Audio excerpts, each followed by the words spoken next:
अभी कुछ ही दिनों पहले नरेंद्र मोदी जी ने छोटी छोटी आंखों वाले गणेश जी की बात करते हुए चीन पर कटाक्ष करने की कोशिश करती है। ये अलग बात है कि हमारे प्रधानमंत्री चीन का नाम लेकर डायरेक्टली कुछ कह ही नहीं पाते, इतनी हिम्मत ही नहीं जुटा पाते। लेकिन मोदी जी जो आत्मनिर्भर भारत और स्वदेशी अभियान की बातें कर रहे थे, उसकी सच्चाई यहां पर जरूर सुन लीजिए। एक के बाद एक प्रोजेक्ट में चीन घुसा हुआ है। स्टैच्यू ऑफ यूनिटी आपको पता ही है, लंबी सी वो प्रतिमा सरदार पटेल जी की, जिसका निर्माण गुजरात में हुआ, लेकिन असल में निर्माण जो कॉन्सेप्ट थे वो चीन से आए। जांगजी टोकिन कंपनी है, वहां से आयात किया गया। जो स्टील फ्रेमवर्क और बाकी अन्य चीजें थी वो भी चीन से मंगवाई गई।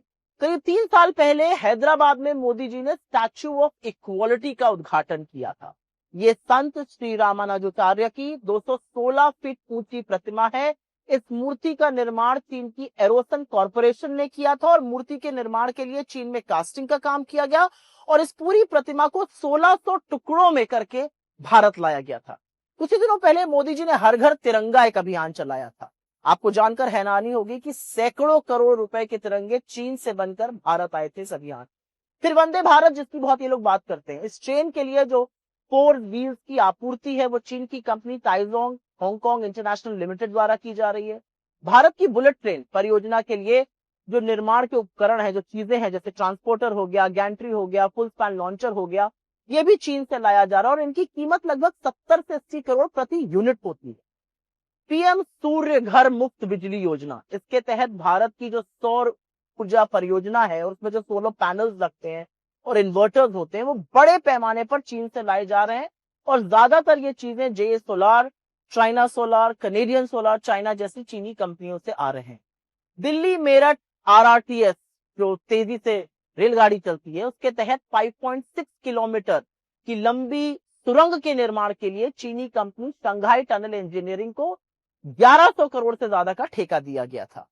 दिल्ली मुंबई एक्सप्रेसवे, उसकी भी बड़ी चर्चा होती है। कई चीनी कंपनियों ने उसमें काम किया, जांगजी कंस्ट्रक्शन, एमकेसी इंफ्रास्ट्रक्चर, और इन्होंने तो मध्य प्रदेश में 2 पैकेजों के लिए संयुक्त रूप से भी काम किया था।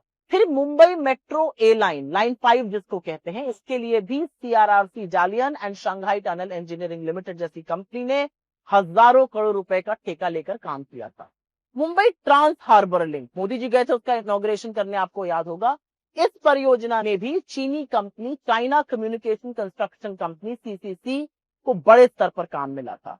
प्रधानमंत्री नरेंद्र मोदी आत्मनिर्भर भारत अभियान की बात जरूर करते हैं, लेकिन असलियत यह है कि भारत के इलेक्ट्रिक वाहनों के लिए सबसे ज्यादा बैटरी चीन से आ रही है। फार्मा, जिसमें हम वर्ल्ड लीडर बताए जाते हैं, भारत की दवा कंपनियां लगभग 70% एक्टिव फार्मास्यूटिकल इंग्रेडिएंट, एक तरह से इजी जबान में कहा जाए तो रॉ मटेरियल, चीन से लाने को मजबूर।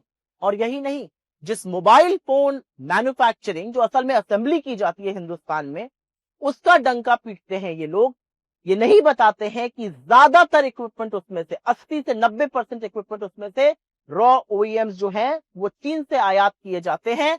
और ऑयल के बाद अब मोबाइल पार्ट्स के इक्विपमेंट जो है वो हमारा सबसे बड़ा आयात आइटम बनता जा रहा है। प्रधानमंत्री वोकल फॉर लोकल की जितनी भी ढपली बजा लें और खूब अपनी पीठ थपथपा लें, लेकिन असलियत यह है कि दिवाली से लेकर होली तक चाइना में बने हुए गणेश लक्ष्मी जी, झालर, अन्य सजावट के सामान और यहां तक गुलाल और अबीर भी अब चीन से बढ़ के आ रहा है। ऐसे थोड़े ही मोदी जी ने सबकी आंख में धूल झोंक कर बिना चीन का नाम लिए $100 बिलियन का ट्रेड डेफिसिट कर लिया है। और असलियत यह है कि कुछ ऐप को बैन करके चीन को जबरदस्त धंधा दिया जा रहा है और मंच पे चढ़ के चीन पे कटाक्ष किया जाता है बिना चीन का नाम लिए हुए। अगर वाकई में आप चीन को सबक सिखाना चाहते हैं, जिसने पाकिस्तान की मदद की है, जिसने पाकिस्तान को अपने एयरक्राफ्ट दिए हैं, जिसने पाकिस्तान के साथ खड़े रहकर हमारे खिलाफ हिमाकत की है, तो चीन का जो आयात हो रहा है, चीन को जिस तरह से आपने अपनी परियोजनाओं में घुसाया हुआ है, चीनी एफडीआई जो आप ईज करने वाले हैं, आपकी राज्य सरकारें जो चीन के लिए लाल कालीन बिछाती हैं, वो बंद करिए। दुनिया को कब तक बेवकूफ बनाइएगा मोदी।